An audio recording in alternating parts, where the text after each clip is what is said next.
Hello जय हिंद दोस्तों। तो कैसा चल रहा है आप लोगों का एग्ज़ाम? आशा करते हैं बहुत ही अच्छे आप लोग मेजर 6 और मेजर 7 का पेपर दिए होंगे। आज आपके लिए मेजर 8 जो हिंदी का पेपर है, SKMU सेमेस्टर 4 मेजर 8 का हिंदी का क्वेश्चन पेपर लेके आए हैं। चलिए आप लोग को दिखाते हैं क्वेश्चन पेपर। साथ ही आप लोग देख पाएंगे कौन कौन से क्वेश्चन बताने वाले हैं कि कौन कौन से आप लोग के एग्ज़ाम में फिर से आने वाले हैं। चलिए दिखाते हैं आप लोग को क्वेश्चन पेपर बढ़िया से। तो यहाँ नीचे स्क्रॉल कीजिएगा तो यहाँ देखिएगा आप लोग का क्वेश्चन पेपर ही है। निम्नलिखित में से किन्हीं 4 दीर्घ उत्तरीय प्रश्नों का उत्तर देना है, जिसमें 15 मार्क्स के 6 क्वेश्चन रहते हैं। आप लोग जानते होंगे 4 क्वेश्चन का आंसर देना होता है। देखिए ये जो क्वेश्चन है, पहला क्वेश्चन प्रयोजनामूलक हिंदी की अवधारणा पर विचार करें। ये जो क्वेश्चन बता रहे हैं, ये क्वेश्चन 2 बार एग्जाम में आ चुका है। ये दोनों टाइम 2022-26 का और 2021-24 जानते होंगे। पहले 3 आवर्स का ग्रेजुएशन होता था, लेकिन उसमें भी ये क्वेश्चन आया था। मैंने पेपर एनालाइज किया तो पता चला ये क्वेश्चन 2 बार आ चुका है। तो ये क्वेश्चन करना आपके लिए बढ़िया होगा, क्योंकि एग्ज़ाम में फिर से आ सकता है। और ये जो क्वेश्चन घ नंबर बता रहे हैं, प्रयोजनामूलक हिंदी की प्रासंगिकता पर प्रकाश डालें, ये भी क्वेश्चन आप लोग के एग्ज़ाम में देखने को मिलेगा। और ये जो ऊँआ नंबर क्वेश्चन है, जनसंचार माध्यम में हिंदी की भूमिका का संक्षेप में बताएं, ये भी क्वेश्चन आप लोग के एग्ज़ाम में देखने को मिलेंगे। और साथ में 4 नंबर क्वेश्चन कर लीजिएगा, ये भी आप लोग के एग्ज़ाम में हो सकता है आ जाए। तो देखिए ये सब क्वेश्चन एक का नंबर बताएं, 1 नंबर, 4 नंबर और 5 नंबर नंबरिंग के माध्यम से बता देते हैं। और साथ ही देखिए 5 मार्क्स का जो क्वेश्चन है, ये सबका आंसर मैं नीचे PDF में कराने वाला हूँ। चलिए दिखाते हैं। और 5 मार्क्स में देखिए ये क्वेश्चन जो बता रहे हैं, 1 नंबर ठीक है, 1 नंबर भी कर लीजिएगा, ये आ सकता है। और जो 3 नंबर है, प्रशासनिक हिंदी और व्यावसायिक हिंदी की विशेषताएं अगर अभी क्वेश्चन आएगा तो पूछ सकता है अंतर, प्रशासनिक हिंदी और व्यावसायिक हिंदी में अंतर पूछ सकता है। ये सब दोनों क्वेश्चन आप लोग को कराने वाले हैं। यहाँ घ नंबर तकनीकी हिंदी का प्रयोग पर विचार लिखें, ये क्वेश्चन ठीक है, उतना बढ़िया कर सकते हैं, उतना मोस्ट एक्सपेक्टेड क्वेश्चन नहीं है। आप लोग को जो बताएं, एक नंबर और 3 नंबर ये दोनों क्वेश्चन कर लीजिएगा।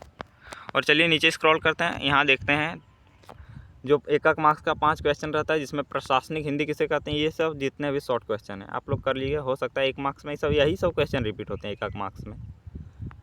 ग तकनीकी हिंदी की स्वर रूपरेखा क्या है, हिंदी की संवैधानिक स्थिति क्या है, जनसंचार माध्यम हिंदी प्रयोग में आता है। यहीं आप लोग को चलिए अभी सबका आंसर कराते हैं। यहाँ नीचे स्क्रॉल करके देखिए, पहले 1 मार्क्स का आंसर लिए हैं, एक बार में आप लोग याद हो जाएगा, इतना सरल लैंग्वेज है। सरकारी कार्यालय, प्रशासनिक हिंदी किसे कहते हैं, तो सरकारी कार्यालय, न्यायालयों तथा प्रशासनिक कार्यों में प्रयुक्त हिंदी प्रशासनिक हिंदी कहते हैं। प्रयुक्त मतलब जो वहाँ यूज होता है।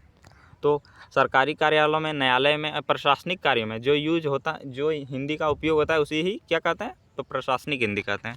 इसका प्रयोग आदेश, पत्राचार, रिपोर्ट और अधिसूचना में किया जाता है। तो इनका उपयोग कहाँ कहाँ होता है, तो आदेश में, पत्राचार में, यानी जब हम पत्राचार मतलब क्या हो गया, जब देखते हैं न्यूज़पेपर जिसमें हिंदी का प्रयोग होता है, वही।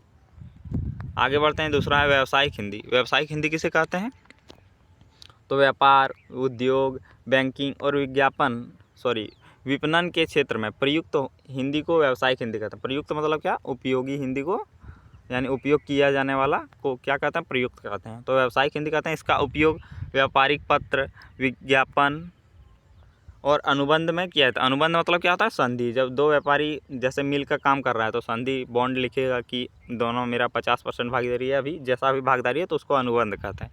चलिए आगे बढ़ते हैं। ये सब देखिए आसान लैंग्वेज लिए, आसानी से समझ भी जाएंगे। तकनीकी हिंदी की रूपरेखा क्या है, तो तकनीकी हिंदी की रूपरेखा हो जाएगा, विज्ञान, तकनीकी, इंजीनियरिंग और कंप्यूटर आदि क्षेत्रों में प्रयुक्त हिंदी को तकनीकी हिंदी कहते हैं। इसमें तकनीकी शब्दावली, वैज्ञानिक भाषा का प्रयोग किया जाता है। तो तकनीकी हिंदी में याद रखिएगा, इनमें तकनीकी शब्द का प्रयोग किया जाता है और वैज्ञानिक भाषा का प्रयोग किया जाता है। 4 नंबर प्रश्न है, हिंदी की संवैधानिक स्थिति क्या है। तो हिंदी की संवैधानिक स्थिति क्या हो जाएगी, तो भारतीय संविधान के अनुच्छेद 343 के अनुसार हिंदी भारत संघ की राजभाषा है। इसकी लिपि देवनागरी है। तो यहाँ आप लोग हिंदी की स्थिति है भारतीय संविधान में, उसी का वर्णन है। तो भारतीय संविधान के अनुच्छेद 343 के अनुसार हिंदी भारत संघ की राजभाषा है। क्या है, राजभाषा, ना कि राष्ट्रभाषा। इसकी लिपि देवनागरी है। बस इतना लिख देना है, आगे बढ़ना है। 5वां प्रश्न है, जनसंचार माध्यमों में हिंदी किस प्रकार प्रयोग में आता है। तो इसका आंसर हो जाएगा, यानी हम लोग आम जीवन में हिंदी का प्रयोग कैसे करते हैं, तो इसका आंसर हो जाएगा समाचार पत्र में देखते हैं, रेडियो में देखते हैं, टेलीविज़न में, इंटरनेट और सोशल मीडिया में सूचना, शिक्षा, मनोरंजन के माध्यम से के रूप में हिंदी का प्रयोग किया जाता है। यानी आमतौर पर हम लोग कैसे यूज करते हैं, तो समाचार पत्र, रेडियो, टेलीविज़न, इन सब के माध्यम से हम लोग हिंदी का प्रयोग करते हैं। चलिए आगे बढ़ते हैं, 5 मार्क्स के क्वेश्चन देखते हैं। देखिए सब क्वेश्चन थोड़ा तेज़ी से करा देंगे। 4 क्वेश्चन हो सकता है कुछ क्वेश्चन पूछ लिया जाए तो आप लोग इजीली कर पाएँ। तो यहाँ देखिए पहला प्रश्न जो है, प्रयोजन मूलक हिंदी और साहित्य हिंदी का अंतर स्पष्ट करें। तो इसका आंसर होगा प्रयोजन मूलक हिंदी और साहित्य हिंदी दोनों हिंदी भाषा के महत्वपूर्ण रूप है, किंतु इनका उद्देश्य और शैली अंतर है। यानी प्रयोजन मूलक का उद्देश्य और हिंदी और शैली दोनों अंतर है। प्रयोजन मूलक हिंदी का प्रयोग प्रशासन, व्यापार, विज्ञापन, तकनीकी और जनसंचार जैसे व्यवहारिक कार्यों के लिए किया जाता है। यानी प्रयोजन मूलक का हिंदी का उपयोग कहाँ कहाँ होता है, तो प्रशासन में, व्यापार में, विज्ञान में, तकनीकी में, जनसंचार में, व्यवहारिक कार्यों के लिए किया जाता है। इसकी भाषा सरल, यानी प्रयोजन मूलक की भाषा कैसी होती है, सरल होती है, स्पष्ट होती है, उद्देश्यपरक होती है, यानी उद्देश्य उसमें निहित होता है। इसमें तथ्य और सूचना को अधिक महत्व दिया जाता है। यानी प्रयोजन मूलक हिंदी में तथ्य को अधिक महत्व दिया जाता है। तथ्य मतलब फैक्ट, कुछ भी ऐसा नहीं लिखा जाएगा जो तथ्य नहीं है, यानी जो पहले वेरीफाई नहीं है। दूसरी और साहित्य हिंदी, जो साहित्य हिंदी है का उपयोग कविता, जैसे संत कबीर लिखते थे, महादास, रैदास लिखते थे, ये सब जो लिखते थे सब क्या हो गया, साहित्य। आप लोग पढ़े होंगे, सेमेस्टर 1, 2 में पढ़ते होंगे साहित्य। कहानी, उपन्यास और नाटक आदि में किया जाता है। यानी साहित्य हिंदी का उपयोग कहाँ कहाँ होता है, तो कविता, कहानी, उपन्यास, नाटक आदि में किया जाता है। इसमें भाव, कल्पना, सौंदर्य और अलंकारों का प्रयोग अधिक होता है। साहित्यिक हिंदी मनोरंजन और भाव अभिव्यक्ति का माध्यम है, यानी लोगों को भाव अभिव्यक्ति के माध्यम से बताया जाता है। चलिए आगे बढ़ते हैं। जबकि प्रयोजन मूलक हिंदी कार्य कुशलता, यानी कार्यकुशल के लिए, यानी कार्य के लिए उपयोग होती है, और संप्रेषण के माध्यम से, संप्रेषण मतलब एक दूसरे से बातचीत के माध्यम से होता है। तो दूसरा प्रश्न है, प्रयोजन मूलक हिंदी की संभावनाएं बताएं। तो प्रयोजन मूलक की हिंदी की संभावनाएं क्या क्या हो जाएगी।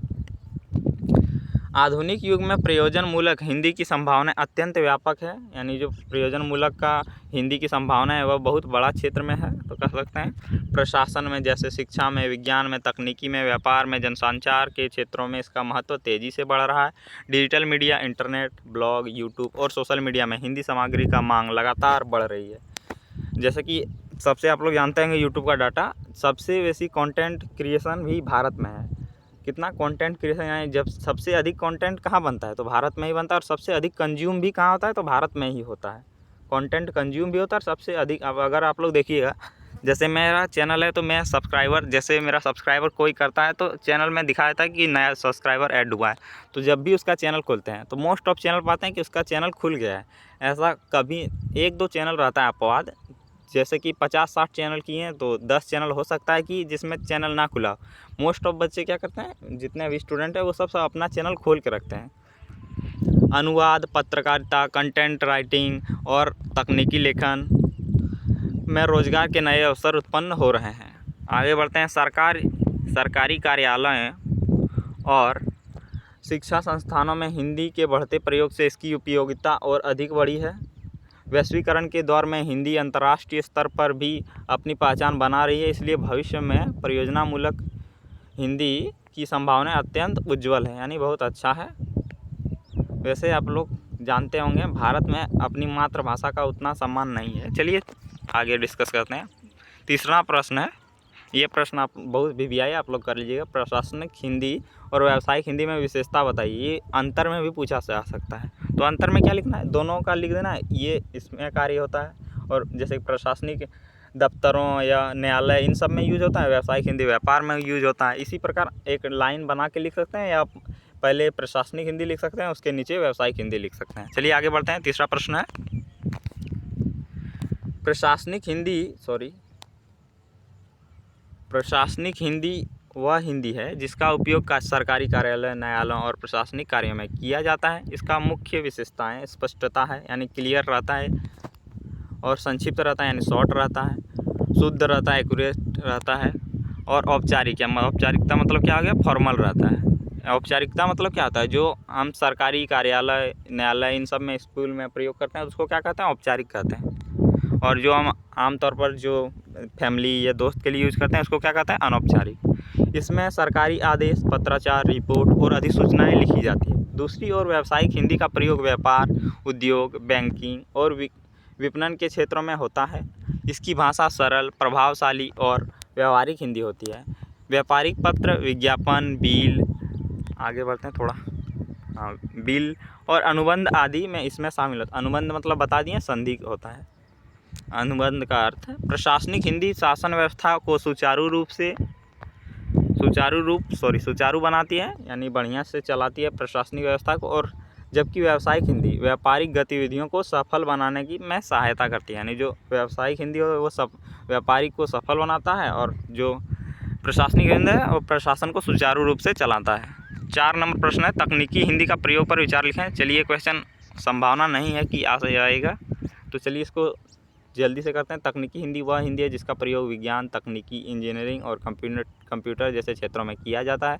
आधुनिक युग में तकनीकी हिंदी को महत्व तेज़ी से बढ़ रहा है, यानी जो आज का युग में तकनीकी हिंदी का महत्व बढ़ रहा है। इसके माध्यम से वैज्ञानिक और तकनीकी ज्ञान सामान्य लोगों तक पहुंचाया जाता है। तकनीकी पुस्तकें, शोध पत्रों, कंप्यूटर सॉफ्टवेयर तथा ऑनलाइन शिक्षा में हिंदी का उपयोग बढ़ रहा है। इससे हिंदी माध्यम के विद्यार्थियों को शिक्षा प्राप्त करने में सुविधा होती है। तकनीकी हिंदी में विशेष शब्दावली का प्रयोग किया जाता है ताकि विषय की स्पष्टता बनी रहे। डिजिटल और सूचना प्रौद्योगिकी के विकास के साथ तकनीकी हिंदी की उपयोगिता और अधिक बढ़ती जा रही है। चलिए आगे बढ़ते हैं। यहाँ से देखिए, यहाँ 15 मार्क्स के क्वेश्चन शुरू होते हैं। ये पहला प्रश्न जो आप लोग को बता रहे हैं ये देख लीजिए, हो सकता है आप लोग के एग्ज़ाम में आ जाए। 60-70% चांस रखिए ये आ जाए, क्योंकि हर साल रिपीट होता है ये क्वेश्चन। आगे बढ़ते हैं। चलिए, आप लोग प्रयोजनामूलक तो बता ही दिए हैं। प्रयोजनामूलक होता है वैसी हिंदी होता है जिसका प्रयोग किसी विशेष उद्देश्य, कार्य अथवा व्यावहारिक आवश्यकता की पूर्ति के लिए किया जाता है। व्यावहारिक मतलब जो हम लोग आम जीवन जीते हैं उसे कह सकते हैं व्यावहारिक।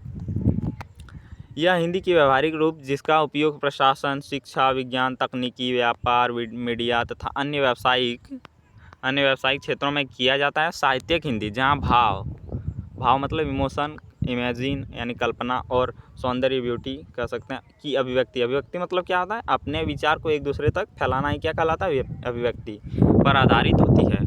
वही प्रयोजनामूलक हिंदी का उद्देश्य स्पष्ट, सरल, ये तो आप लोगों को पता है। थोड़ा ब्रेक लेते। ये फ़ोन जो आया था मेरे दोस्त का था कि क्रिकेट के मैदान में आ जाओ खेलने, तो जाएंगे, क्रिकेट भी खेलने जाएंगे। 10 से 15 मिनट आप क्लास कर लेंगे, उसके बाद यानी क्लास ले लेंगे, उसके बाद चलते हैं क्रिकेट भी खेलेंगे। वैसे हम मार नहीं पा रहे हैं क्रिकेट के बॉल को, हिट नहीं कर पा रहे बढ़िया से 5-6 दिन से, यानी 15-20 दिन से कभी छक्का नहीं मारे। एक बार परसों लग गया था गलती से, तो अब देखते हैं आज प्रयास करते हैं छक्का लगेगा या नहीं। प्रयोजनामूलक हिंदी की अवधारणा, यानी अवधारणा मतलब क्या होता है, कॉन्सेप्ट, आधुनिक युग की आवश्यकताओं से जुड़ी हुई है।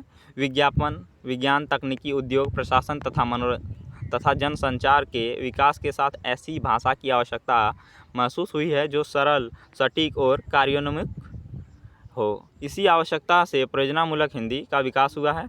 इसका मुख्य उद्देश्य सूचना का आदान प्रदान है। प्रयोजनामूलक हिंदी का अगर उद्देश्य पूछ लिया जाए तो क्या है, सूचना का एक जगह से दूसरी जगह पहुंचाना ही इसका उद्देश्य है। प्रशासनिक कार्यों का संचालन यानी जारी रखना, प्रशासनिक कार्य जो भी चलते हैं संचालन तथा विज्ञान को सामान्य जनता तक पहुंचाना ही इसका उद्देश्य है। प्रयोजनामूलक हिंदी की प्रमुख विशेषता, देखिए जो आप लोग को पॉइंट में बता रहे हैं, आप लोग भी प्रयास कीजिएगा कि पॉइंट में ही लिखें। प्रयोजनामूलक हिंदी की प्रमुख विशेषताएं क्या क्या है, सरलता है, सुस्पष्टता है, संक्षिप्तता है, शुद्धता है और उद्देश्य परक है। जो आप लोग को उद्देश्य बताएं वही उद्देश्य सहित है कह सकते हैं। इसमें अलंकारों और भावुकताओं की अपेक्षा मतलब इग्नोर किया गया, यानी बहुत कम प्रयोग होता है, तथा तथ्यों और सूचनाओं को अधिक महत्व दिया जाता है। यानी भावुकता मतलब क्या हो गया, इमोशन को कम कह सकते हैं, इसमें कम उपयोग हुआ है, और जहाँ तक तथ्यों और सूचनाओं का अधिक महत्व दिया जाता है। इस भाषा में तकनीकी शब्दावली का प्रयोग भी किया जाता है ताकि विषय की स्पष्टता बनी रहे। उदाहरण के लिए सरकारी पत्राचार, विज्ञापन, समाचार लेखन, तकनीकी लेखन, व्यापारिक पत्र आदि प्रयोजनामूलक हिंदी के अंतर्गत आते हैं। तो आप लोग ये सब पॉइंट याद रखिएगा। आगे बढ़ते हैं। अगर आज 6 लगा मेरे बैंड से तो आप लोग को बढ़िया वीडियो प्रोवाइड, आप लोग अपना माइनर बता दीजिएगा। माइनर क्या है, organic farming, disaster management, most of बच्चे का डिजास्टर मैनेजमेंट होगा, फिर भी आप लोग बता दीजिएगा। कंप्यूटर IT है, तो आप लोग बताइए, अपना माइनर कमेंट कीजिएगा। प्रयोजनामूलक हिंदी कई रूप हैं, जैसे प्रशासनिक हिंदी, व्यावसायिक हिंदी, तकनीकी हिंदी, पत्रकारिता हिंदी तथा जनसंचार हिंदी। प्रशासनिक हिंदी का उपयोग सरकारी कार्यालयों में होता है। व्यावसायिक हिंदी व्यापार और उद्योग में प्रयोग की जाती है। तकनीकी हिंदी विज्ञान और तकनीकी के क्षेत्र में प्रयुक्त होती है। तो तकनीकी हिंदी और विज्ञान तकनीकी के क्षेत्र में, प्रयोजनामूलक हिंदी यही सब का भाग है, यानी सबसे कह सकते हैं पापा ही सब है, मान लीजिए पापा कौन है, प्रयोजनामूलक, इन सब का जो भाग है ये सब इन सब का कह सकते हैं बेटा मान लीजिए। प्रशासनिक हिंदी है, व्यावसायिक हिंदी है, तकनीकी हिंदी है, पत्रकारिता हिंदी है, जनसंचार हिंदी है, ये सब इन सब का बेटा है प्रयोजनामूलक का। चलिए आगे बढ़ते हैं। इसी प्रकार समाचार पत्र, रेडियो, टेलीविज़न और इंटरनेट में प्रयुक्त हिंदी जनसंचार हिंदी कहलाती है। प्रयुक्त मतलब क्या बोल रहे हैं, उपयोग की जाने वाली। आज के वैश्वीकरण और सूचना प्रौद्योगिकी के युग में प्रयोजनामूलक हिंदी का महत्व लगातार बढ़ रहा है। Hindi internet, social media, e governance तथा डिजिटल शिक्षा का महत्वपूर्ण माध्यम बनती जा रही है। इससे रोजगार के नए अवसर भी उत्पन्न हो रहे हैं, जैसे अनुवाद। जैसे कह सकते हैं अनुवाद मतलब क्या होता है, किसी भी जैसे इंग्लिश में कुछ लिखा है उसको आप ट्रांसलेट करके सुना रहे हैं हिंदी में, तो वो हो गया अनुवाद। कंटेंट राइटिंग में स्क्रिप्ट आ जाएगा। जैसे बड़ा कह सकते हैं बड़ा जब ब्लॉगर वीडियो बनाता है तो वो पहले स्क्रिप्ट लिख लेता है। जैसे हम लोग भी कभी बनाते हैं कोई भी दूसरा विषय में टॉपिक में, जैसे कह सकते हैं आप लोग को बताना है कि एग्ज़ाम का रूटीन, सॉरी इसमें तो नहीं बनाएंगे, जैसे हम लोग बनाते हैं थोड़ा सोच के बताते हैं। जैसे हाल ही में मैंने एक वीडियो बनाया था कि ग्रेजुएशन में एडमिशन कैसे लें, तो उसमें रखे थे स्क्रिप्ट मतलब क्या हो गया, जो आपको बताना है ऐसा चीज़ बताइए जो पहले ऑडियंस रुक जाए। हुक उसको कहते हैं, हुक। तो ऐसा चीज़ जो पहले, जैसे कि आज इस वीडियो में आपको बताने वाले हैं ऐसे क्वेश्चन आंसर जो आप लोग के एग्ज़ाम में फिक्स आएगा, तो बहुत सा स्टूडेंट जो रहेगा वो रुक जाएगा कि नहीं ऐसा क्वेश्चन बताने वाला है, तो रुक के देखते हैं वीडियो में क्या क्या बताने वाला है। चलिए आगे बढ़ते हैं। आज समझ गए होंगे आप लोग, यहाँ तक हो गया था, आगे बढ़ रहे हैं। निष्कर्षता कहा जा सकता है, देखिए 15 मार्क्स का क्वेश्चन जब भी लिखिएगा तो प्रयास कीजिएगा निष्कर्ष लिख दीजिएगा। कहा जा सकता है कि प्रयोजनामूलक हिंदी आधुनिक समाज की आवश्यकताओं को पूरा करने वाला प्रभावशाली भाषा है। यह केवल भाषा की व्यवहारिक रूप ही नहीं बल्कि ज्ञान, सूचना और प्रशासन का सशक्त माध्यम भी है। इसी प्रकार आप लोग निष्कर्ष हर क्वेश्चन में प्रयास कीजिए कि लिख दीजिए। देखिए 2 नंबर प्रश्न कर लीजिएगा, आप लोग को थोड़े धीरे धीरे स्क्रॉल करते हैं। देखिए इतना VVI नहीं है इसलिए इसको स्किप कर रहे हैं। आगे बढ़ते हैं। देखिए 3 नंबर क्वेश्चन, ये क्वेश्चन कर लीजिएगा, ये क्वेश्चन चलिए कर लीजिए। देखिए ये क्वेश्चन हाँ हो सकता है आ जाए, आप लोग 5 मार्क्स में भी पूछ लिया जा सकता है ये क्वेश्चन। प्रयोजनामूलक हिंदी की समस्याओं को बताते हुए इसके समाधान पर प्रकाश डालें, यानी इनका समाधान क्या है और क्या क्या समस्या है उनको बताते हुए समाधान बताएं। प्रयोजनामूलक हिंदी आधुनिक जीवन की आवश्यकताओं को पूरा करने वाली भाषा है। इसका उपयोग प्रशासन, शिक्षा, विज्ञान, तकनीकी, व्यापार और जनसंचार जैसे क्षेत्रों में किया जाता है। यद्यपि इसका महत्व लगातार बढ़ रहा है। प्रयोजनामूलक हिंदी यानी जो हम लोग आम जीवन में जितना भी प्रयोग करते हैं, जितना भी चीज़ों में हिंदी का प्रयोग करते हैं, तो वो हमारे जीवन की प्रयोजनामूलक हिंदी की उद्देश्य बताया गया है। फिर भी इसके विकास के मार्ग में अनेक समस्याएं उपस्थित हैं, यानी अगर कोई भी चीज़ जैसे कि कुछ भी हो रहा है, कुछ भी डेवलप हो रहा है, तो उसमें समस्याएं आएगी। इन समस्याओं का समाधान करना आवश्यक है ताकि हिंदी का व्यापक और प्रभावी उपयोग हो सके, यानी बहुत बड़े क्षेत्र में हिंदी का उपयोग हो सके और प्रभावी उपयोग हो सके। अगला पॉइंट है प्रयोजनामूलक हिंदी को सबसे बड़ी समस्या है तकनीकी शब्दावली की जटिलता है, यानी जैसे कि कंप्यूटर का कोई शब्द हिंदी में प्रयोग करना है तो वो बहुत जटिलता है, तो उसी को कैसे अपनाया जाए। अनेक वैज्ञानिक और तकनीकी शब्द इतने कठिन होते हैं, यानी जो वैज्ञानिक शब्द होते हैं, तकनीकी शब्द होते हैं। तकनीकी मतलब जो जैसे कंप्यूटर में ही कह सकते हैं यूज होता है, वो सब तकनीकी शब्द हो गया, कि सामान्य व्यक्ति उन्हें आसानी से समझ नहीं पाता। इससे हिंदी की प्रयोग कठिनाई उत्पन्न होती है। इसके समाधान के लिए सरल और प्रचलित शब्दावली का निर्माण आवश्यक है, यानी कोई तकनीकी शब्द है अगर उसे नहीं समझ पा रहे हैं तो उसका हिंदी में बढ़िया एक शब्द निकालना समाधान हो सकता है। दूसरी समस्या अंग्रेजी भाषा का बढ़ता प्रभाव। जैसे आप लोग जानते होंगे अंग्रेजी, मैं भी थोड़ा बोलने लायक जानता हूँ। Let's discuss about semester 4 most important question of sorry है। चलिए आप लोग को जब बढ़िया एसी आप लोग लिए होंगे इंग्लिश, तो उसमें आप लोग को अगर इंग्लिश का क्वेश्चन कराते हैं तो प्रयास करेंगे इंग्लिश बोलने का। तो प्रशासन, शिक्षा, विज्ञान और व्यवहार का अधिकांश कार्य आज भी अंग्रेजी में होते हैं। लोग हिंदी की अपेक्षा मतलब इग्नोर अंग्रेजी को अधिक महत्व देते हैं। इसके कारण परियोजनामूलक हिंदी का विकास से बाधित हो रहा है। यानी जब आपकी लैंग्वेज को कोई छोड़कर दूसरा लैंग्वेज बोलेगा तो समस्याएं तो है, क्यों नहीं बोल रहा है, हम लोग सम्मान नहीं देते हैं उतना हिंदी। इसका समाधान यह है कि सरकारी और शैक्षणिक संस्थानों में हिंदी का प्रयोग को प्रोत्साहित किया जाए। यानी जो इतने भी सरकारी संस्थान हैं, शैक्षणिक संस्थान, उनमें हिंदी का प्रयोग यानी अधिक से अधिक किया जाए तथा लोगों में हिंदी के प्रति सम्मान की भावना विकसित की जाए।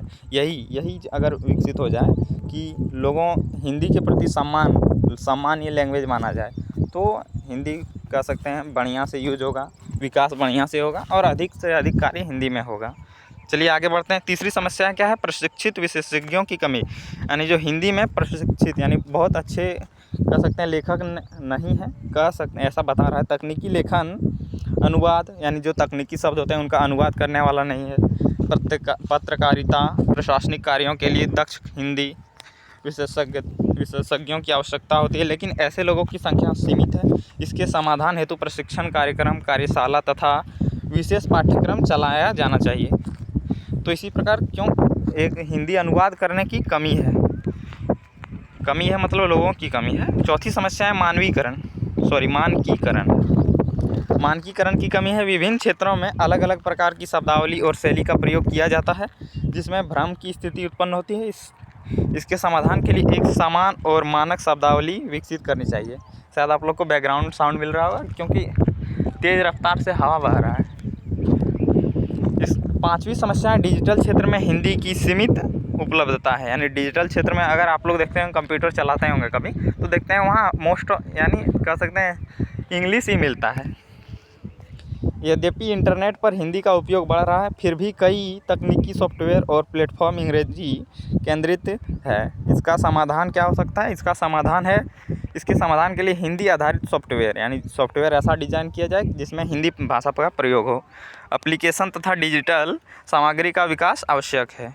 ये चौथी समस्या है। पांचवी, शिक्षा व्यवस्था में भी परियोजनामूलक हिंदी को पर्याप्त महत्व नहीं दिया जाता है। विद्यार्थियों को व्यावहारिक हिंदी को पर्याप्त प्रशिक्षण नहीं मिल पाता। इसीलिए विद्यालय और विश्वविद्यालय में परियोजनामूलक हिंदी को अनिवार्य रूप से पढ़ाया जाना चाहिए। परियोजनामूलक हिंदी को कहाँ पढ़ाना चाहिए? विश्वविद्यालय और विद्यालय दोनों में। आगे बढ़ते हैं। सरकार और मीडिया भी हिंदी के प्रसार के महत्वपूर्ण भूमिका निभा सकते हैं। सरकारी कार्यालयों में हिंदी का प्रयोग बढ़ाना, हिंदी में तकनीकी पुस्तकों का प्रकाशन तथा मीडिया में शुद्ध और सरल हिंदी का उपयोग इसके विकास में सहायक होगा। जैसे कि आप लोग जानते होंगे, न्यायालय जितने भी सुप्रीम कोर्ट रहते हैं, मोस्ट ऑफ कोर्ट में इंग्लिश का ही प्रयोग होता है। अगर आप लोग अपना जैसे कि डिस्ट्रिक्ट न्यायालय चल जाएंगे, डिस्ट्रिक्ट कोर्ट या कहीं भी चल जाएंगे, तो देखते हैं इंग्लिश में ही प्रयोग होता है। निष्कर्षतः परियोजनामूलक हिंदी की समस्याएं गंभीर अवश्य है, परंतु उचित प्रयासों से उनका समाधान संभव है। यानी अगर जो ऊपर में बताएं वो सब समाधान किया जाए तो संभव है कि हिंदी को एक प्रोत्साहित लैंग्वेज यानी कह सकते हैं प्रभावी लैंग्वेज बनाया जा सकता है। यदि सरल शब्दावली, तकनीकी विकास, शिक्षा और सरकारी सहयोग पर ध्यान दिया जाए तो परियोजनामूलक हिंदी देश के विकास में जनसंपर्क का सशक्त माध्यम बन सकती है। तो इसी प्रकार आप लोग को आंसर लिखना है। चलिए आगे बढ़ते हैं। देखिए 4 नंबर प्रश्न आप लोग कर लीजिएगा। थोड़ा आप लोग एक बार पढ़ लीजिएगा ताकि आप लोग को पता चले कि क्या क्या लिखना होगा अगर एग्ज़ाम में आ जाए। एक बार पढ़ लीजिएगा अपना स्पीड से। देखिए 5वां प्रश्न करते हैं, यानी जनसंचार का। ये प्रश्न आप लोग के एग्ज़ाम में आएगा, देख लीजिएगा। जनसंचार यानी जो पत्राचार ये सब होता है, तो जनसंचार माध्यम में हिंदी की भूमिका का संक्षेप में बताइए। तो चलिए देखते हैं। जनसंचार माध्यम आधुनिक समाज का महत्वपूर्ण अंग है। समाचार पत्र, रेडियो, टेलीविज़न, सिनेमा, इंटरनेट और सोशल मीडिया जनसंचार का प्रमुख माध्यम है। इन माध्यमों में हिंदी की भूमिका अत्यंत महत्वपूर्ण है, क्योंकि हिंदी भारत की सबसे अधिक बोली और समझी जाने वाली भाषा है। यानी आप मोस्ट ऑफ जितने भी राज्य में जाएंगे, अधिकतर राज्यों में समझ जाता है हिंदी के माध्यम से सूचनाएं, विचार, ज्ञान बड़ी संख्या में लोगों तक सरलता से पहुंचते हैं। समाचार पत्रों में हिंदी का व्यापक उपयोग होता है, यानी बहुत बड़े क्षेत्र में उपयोग होता है। भारत में अनेक हिंदी समाचार पत्र प्रकाशित होते हैं, जैसे कि झारखंड में प्रभात खबर चलता है, दैनिक जागरण चलता है, जो देश विदेश की जानकारी जनता तक पहुंचाती है। हिंदी पत्रकारिता ने सामाजिक जागरूकता, शिक्षा और राष्ट्रीय एकता को मजबूत करने में महत्वपूर्ण योगदान दिया है। अगला पॉइंट देखते हैं, रेडियो और टेलीविज़न में भी हिंदी का भूमिका अत्यंत महत्वपूर्ण है। समाचार, धारावाहिक, शैक्षणिक कार्यक्रम, मनोरंजन तथा विज्ञापनों से हिंदी का प्रयोग किया जाता है। दूरदर्शन और आकाशवाणी जैसे माध्यमों ने हिंदी को जन जन तक पहुंचाने में बड़ी भूमिका निभाई है। सिनेमा और मनोरंजन उद्योग में हिंदी सबसे प्रभावशाली भाषा है। हिंदी फिल्मों और गीतों ने केवल भारत में बल्कि विदेशों में भी हिंदी को लोकप्रिय बनाया है। जैसे आप लोग जानते होंगे, एक बार हम देख रहे थे एक पॉडकास्ट जिसमें बताया गया था हिंदी का गाना, जो हिंदी का सॉन्ग रहता है वो रूस में बहुत अधिक सुना था, रूस में। इससे हिंदी की सांस्कृतिक महत्व बढ़ा है। डिजिटल और सोशल मीडिया के क्षेत्र में हिंदी का उपयोग तेज़ी से बढ़ रहा है। यूट्यूब, फेसबुक, इंस्टाग्राम, ब्लॉग तथा वेबसाइटों पर हिंदी कंटेंट की मांग लगातार बढ़ रही है। लोग अपनी भाषा में जानकारी प्राप्त करना अधिक पसंद करते हैं। इससे हिंदी डिजिटल दुनिया में मजबूत स्थान बना रही है। विज्ञापन के क्षेत्र में हिंदी का भूमिका अत्यंत प्रभावी है। कंपनियां अपने उत्पादों के प्रचार के लिए हिंदी का प्रयोग करती है, क्योंकि इससे वे अधिक लोगों तक पहुंच पाती है और सरल और आकर्षक हिंदी विज्ञापन जनता को प्रभावित करने में सफल होते हैं। जैसे एक कह सकते हैं प्रभावी भाषा क्या हो जाएगा, जैसे कोई ऑप्शन सोच के बताते हैं आप लोग को। जैसे कि आप लोग देखते हैं, जो आप लोग डिटर्जेंट यूज़ करते हैं उसमें क्या लिखता है, पहले जैसे वो सबका लैंग्वेज रहता है वही आप लोग कर सकते हैं। जनसंचार माध्यमों में हिंदी राष्ट्रीय एकता और सांस्कृतिक विकास का भी माध्यम है। यह विभिन्न क्षेत्रों के लोगों को जोड़ती है और सामाजिक जागरूकता बढ़ाती है। शिक्षा, स्वास्थ्य, राजनीति तथा सामाजिक सुधार से संबंधित संदेश हिंदी के माध्यम से अधिक प्रभावी ढंग से पहुंचते हैं। निष्कर्षतः क्या कह सकते हैं, जनसंचार माध्यमों में हिंदी की भूमिका अत्यंत व्यापक है और महत्वपूर्ण है, यानी बहुत बड़े क्षेत्रों में फैला है और बहुत महत्वपूर्ण है, योगदान दिया है। आधुनिक डिजिटल युग में इसकी उपयोगिता और अधिक बढ़ती जा रही है, यानी जो आधुनिक युग में। तो चलिए यहीं तक वीडियो रखते हैं, देख लीजिए 6 नंबर प्रश्न का आंसर एक बार पढ़ लीजिएगा। तो आप लोग हमारे चैनल को सब्सक्राइब कर सकते हैं, आपकी मर्ज़ी है। तो मिलते हैं अगले वीडियो में। जय हिंद।